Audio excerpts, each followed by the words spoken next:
Look at this iPad. On it is the Andromeda white paper directly from Meta themselves. It explains why your ROAS is tanking and why your CPAs are higher than ever before. And by the end of this video, you'll have a full step-by-step understanding of why this is happening, exactly how to fix it, and how you can scale to 1K, 10K, and even 100K a day profitably after the Meta Andromeda update. Now look, I personally advise on over $200 million in ad spend, and my agency manages over 600 million. And I have thousands of clients across all corners of the globe. And after this update, no one is more surprised than me. I've watched all the videos on YouTube, the same ones that you probably have. And I hear it from new incoming clients every single day across all of my businesses. And I'm surprised because nobody is giving a data-backed solution to why your ROAS is tanking, and to why your CPA is rising, and most importantly, why you can't scale your business profitably with Facebook ads like you used to before this Andromeda update. Because the game has changed. Which brings me to step number 1 in fixing this. Andromeda is not a bad update. You just don't know how to use it to your advantage. The difference between the old way and the new way is very simple. The way your creatives are delivered has completely changed. The old way, you used to have multiple variations of the same ad creative. You would just swap out different hooks and you could spend a lot of money on the creative that ended up performing.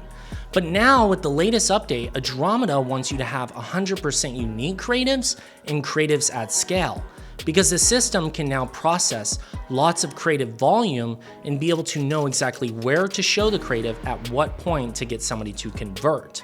This allows you to cover multiple formats and be able to appeal in multiple different ways.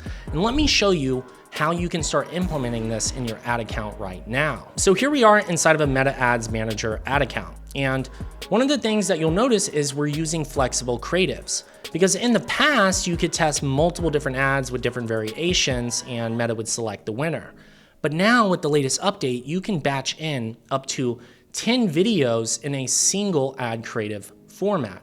Meaning you can have those 10 videos inside of this one ad, and Meta is going to test which video will perform best. And the ways that you can do this is you can take 10 of your best review images and put them inside of a flexible, and Meta is going to serve all of those different reviews and find out which one works best. So now you can do not only variation testing this way, but you could also even test multiple different formats, like having all 10 UGC videos inside of one flexible. Or you could have all 10 features and benefits inside of one flexible, or even images inside of one and videos inside of another. And what this allows you to do is, rather than having hundreds of ads inside of one ad set, you can have a few ads with lots of different creative variations in each, allowing Andromeda to not only pick the best winner, but also serve it based off of which format that somebody needs to see at the right time to be able to convert.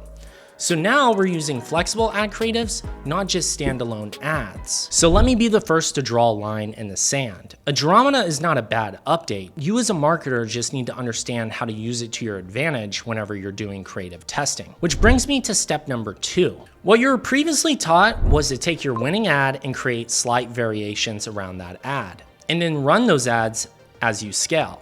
But under Andromeda, the system isn't just choosing one ad, but instead it's matching different ad concepts with different micro audiences. This system is now actively looking for fundamentally different concepts. And if you don't provide that diversity to Meta's AI, it'll have nothing to work with. This is by far one of the biggest reasons why you previously got a 3 to 4 or 5x return in ad spend, and now you can barely get Meta to spend $1 to get $2 back. So when I'm looking at ad creatives in this new Meta Andromeda era, this is what I'm looking for inside of an ad account. So here we are inside of an ad account, and what I'm going to show you is now you can have multiple ad creative formats. We're quite literally running 14 ads inside of an ad set. You no longer need just a few variations and can get away with 2 to 3, even 5 creatives. Andromeda can now process lots of creative volume. But what's very important here and what to notice is that each of these creatives are 100% unique. We have an us versus them, comparing one product against another. And then we have a problem solution video, which is we are tired of XYZ. And then we have another one, which is the 3 hairstyles of this, which is 3 reasons why, which helps more discovery. And then we have an unboxing video, which is showing the process of what it's like to unbox this product.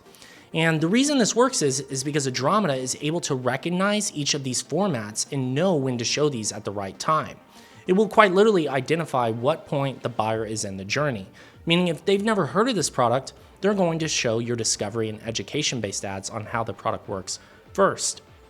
And then they're going to show the ad creative that actually highlights the problem. And then they're going to show what it's like to experience the product through a review, and then what it's like to unbox it.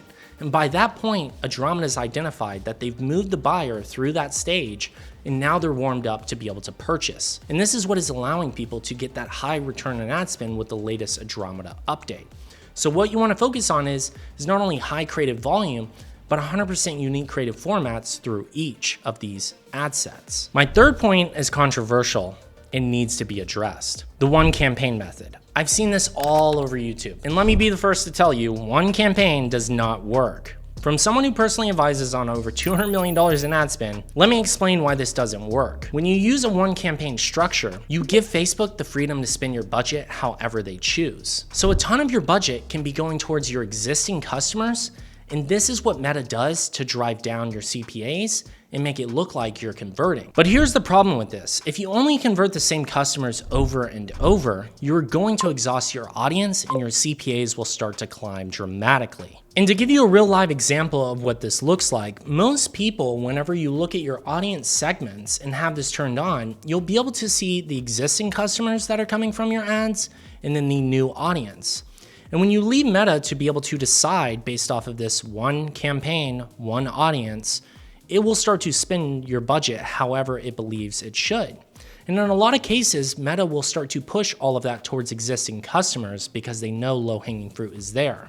And as you can see, we have a majority of our sales coming from people that have already bought from us in the past, which isn't driving much new customers for us. And although this gives us a really great return on ad spend in the short term, where we're doing a near 4x ROAS and on existing customers a 7x, what you'll see is very quickly this story changes. When I go from last 14 down to last 7, we've dropped dramatically all the way down to a 1.8. And this is because Meta's front loading those results and you're raising your budgets expecting that to carry on, and then all of a sudden everything drops. And this is because Meta has been forcefully over-exhausting our audience, leaving us with a high budget and now no longer any purchases. And so what we need to do in order to be able to solve this is not just rely on one campaign.